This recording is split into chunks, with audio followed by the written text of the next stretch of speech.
YouTube channel मार्फत मेरो video हेर्ने, मन पराउने, लाइक गर्ने, सब्सक्राइब गर्ने, साथै कमेन्ट गर्ने सम्पूर्ण आदरणीय दर्शकहरूलाई मेरो हार्दिक नमस्कार। आज हामी एउटा यस्तो विषयमा कुरा गर्दैछौँ जुन विषय हाम्रो जीवनको सबैभन्दा महत्त्वपूर्ण विषय हो, जसलाई मैले जीवनको सङ्घर्षको नामले आज तपाईहरुसँग सोही विषयमा केही विचार विमर्श गर्दैछु। सङ्घर्ष जीवनको सबैभन्दा महत्त्वपूर्ण चिज हो। जीवनमा तपाई जन्म लिइसकेपछि मृत्युवरण गर्नुभन्दा पहिलाको समय, बीचमा रहेको जति पनि तपाईको समय छ त्यो पुरै समय तपाईको सङ्घर्षमा बित्छ। जीवनमा सङ्घर्ष किन र केका लागि? सङ्घर्ष नगरे पनि त होला भन्ने कतिपयको सोच हुन सक्छ, तर तपाईले सङ्घर्ष नगरे पनि हुन्छ अथवा सङ्घर्ष नगरे पनि होला भनेर सोच्दा त्यसको विकल्पमा केही न केही पक्कै सोच्नु भएको छ। त्यो पनि एउटा सङ्घर्ष हो। जस्तो शारीरिक सङ्घर्ष नगर्नु होला, कहिले कसैले मानसिक सङ्घर्ष गर्छ, बुद्धि लगाएर सङ्घर्ष गर्छ। शारीरिक सङ्घर्षलाई मात्रै सङ्घर्ष भन्नुपर्छ भन्ने होइन, सङ्घर्ष जुनसुकै तरिकाको गर्न सकियो।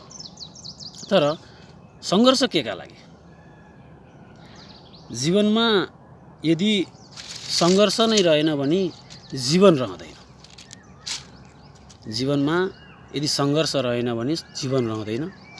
जीवनको दोस्रो नाम सङ्घर्ष हो। यदि सङ्घर्षसँग यदि तपाईँ डराउँदै हुनुहुन्छ भने तपाईँ जीवनदेखि डराउँदै हुनुहुन्छ। यो तपाईको जीवन सङ्घर्ष गर्नकै लागि भनेर जन्मिएको अथवा पाउनु भएको यो जीवन हो। यो जीवनमा तपाईँ कुनै पनि सङ्घर्षदेखि नडराउनुहोस्।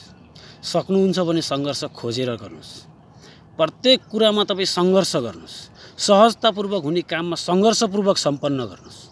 किनकि आज तपाईले गरेका सङ्घर्षहरूले भोलि तपाईका अप्ठ्यारा बाटाहरूमा तपाईलाई सहजता प्रदान गर्नेछ। आज तपाईँ सानो सानो कुरामा दुःखमा तपाईँ डराउनु भयो, सानो सानो सङ्घर्षहरूबाट तपाईँ आत्तिनु भयो भने जीवन हो, जीवनमा जस्तासुकै सङ्घर्षहरू पनि गर्न पर्न सक्छ। जीवन त्यति सहज छैन जति हामीले हेर्छौँ र बुझ्छौँ। जीवन त्यति सहज छैन। प्रत्येक पाइला पाइलामा तपाईको जीवनमा सङ्घर्ष छ।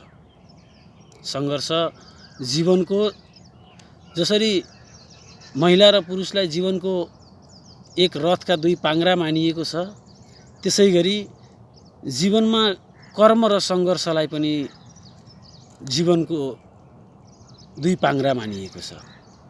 कर्म जीवनको एउटा जीवन जिउने आधार हो भने सङ्घर्ष जीवनमा प्रगति गर्ने एउटा आधार हो। आज तपाईले जीवनमा सङ्घर्ष गर्दै जानुभएको छ भने भोलि तपाईलाई अप्ठ्यारो कन्डिसन आउँदा पनि त्यो अप्ठ्यारोबाट तपाईँ आत्तिनु हुँदैन। तपाईसँग होला प्रशस्त सम्पत्ति होला, तर के त्यो प्रशस्त सम्पत्तिले तपाईलाई सङ्घर्ष गर्नबाट छेक्छ? तर केले छेक्छ? तपाईसँग सम्पत्ति प्रशस्त छ भने तपाईको मानसिकताले तपाईलाई छेक्छ।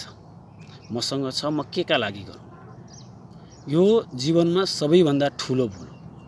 सङ्घर्ष पैसाको लागि होइन। सङ्घर्ष जीवनमा आफूले यो जीवनको उत्तरार्धमा, अन्त्यमा मैले जीवनमा के गरेँ भनेर जीवनमा आफूप्रति गरिने विश्लेषणमा आफ्नो सङ्घर्षलाई एक नम्बरमा राख्न सकिन्छ। जब तपाईँ जीवनको अन्तिम अवस्थामा पुग्नुहुन्छ त्यति बेला तपाईले जीवनमा के गरेँ, मैले आखिर जीवनमा गरेँ के? यी कुराहरूले तपाईलाई धेरै सताउनेछ। मैले यहाँनिर यो कुरामा डराएँ, यहाँनिर मैले यो कुरामा गर्नुपर्ने गरिनँ। तसर्थ सङ्घर्ष जीवनको सबैभन्दा महत्त्वपूर्ण कुरा हो। सङ्घर्षदेखि नडराउँ, सङ्घर्ष गर्दै जाउँ। आज होइन भोलि सङ्घर्षले तपाईलाई फल दिनेछ। मेहनत सङ्घर्षकै अर्को नाम हो। मेहनत बिना, सङ्घर्ष बिना जीवनमा केही पनि उपलब्धि छैन। त्यसैले सङ्घर्षको बाटोमा नडराउँ। दुखीमाथि तेरो बासो हुने भए दया गरी अझै दुःख दे भनेर कुनै एउटा गीत गाएका थिए कसैले। त्यो गीतमा भनेको के हो, यदि दुखीमाथि तेरो बास हुन्छ भने अझै दुःख दे, मतलब म सङ्घर्ष गर्न तयार छु यदि तेरो कृपा म माथि हुन्छ भने। र यथार्थ पनि त्यही हो। जसले आफ्नो जीवनलाई कर्म ठानेर जीवनका प्रत्येक परिस्थितिहरूसँग लड्छ, प्रत्येक परिस्थितिहरूसँग सामना गर्छ, कुनै पनि परिस्थितिसँग ऊ झुक्दैन, डराउँदैन। मेरो जीवनको यो मेरो एउटा चाहिँ कर्म हो, यो मेरो कर्ममा मैले कर्म पुरा गर्नुपर्छ, यो कर्ममा म भाग्नु हुँदैन भनेर जो जीवनमा सङ्घर्ष गर्छ, त्यो सङ्घर्ष गर्ने व्यक्तिको पछाडि सधैँ ईश्वर रहन्छ। जो कर्मसँग भाग्दैन, जो सङ्घर्षसँग डराउँदैन, उसको पछाडि सधैँ ईश्वर रहन्छ। जो सङ्घर्षदेखि डराउँछ। आजका युवा पुस्ताहरूमा बिहान उठ्ने छैन, बानी छैन।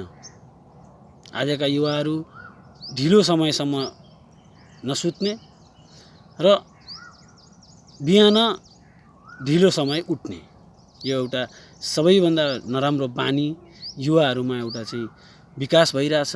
त्यसको लागि अभिभावकहरूले पनि केही न केही जोड गर्नुपर्छ। बिहान सबेरै आफ्ना केटाकेटीलाई उठाउनुपर्छ। बिहान सबेरै उठेर अरू केही नभए बिहानको सूर्योदय आफ्नो आँखाले हेर्ने त्यो एउटा चाहिँ बानी युवाहरूमा बनाउनुपर्छ। र जीवनमा सङ्घर्ष सकिन्छ भने क्रिएट गरौँ। कुनै काम गर्नको लागि सहजतापूर्वक कुनै काम सम्पन्न हुन्छ भने त्यो कामलाई तपाईँले सङ्घर्षपूर्ण तरिकाले सम्पन्न गर्नुहोस्। किनकि तपाईँले आज गरेको सङ्घर्षले सानो काम, जुन काम तपाईँ सहजतापूर्वक सम्पन्न गर्नुहुन्छ त्यसलाई सङ्घर्षपूर्वक सम्पन्न गर्ने कोसिस गर्दा पनि तपाईँले सहजतापूर्वक नै सम्पन्न गर्न सक्नुहुन्छ। किनकि त्यो सहजतापूर्वक सम्पन्न हुने काम हो। तर त्यही सहजतापूर्वक सम्पन्न हुने काममा सङ्घर्ष गर्नुभयो भने अर्को कुनै सङ्घर्ष गर्ने ठाउँमा, सङ्घर्ष गर्ने काममा तपाईँलाई सहजता प्रदान हुन्छ। किनकि तपाईँले आज गरेको बानीले तपाईँलाई भोलिलाई फाइदा हुन्छ। यति भन्दै आजको यो भिडियोबाट बिदा हुन्छु। नमस्कार।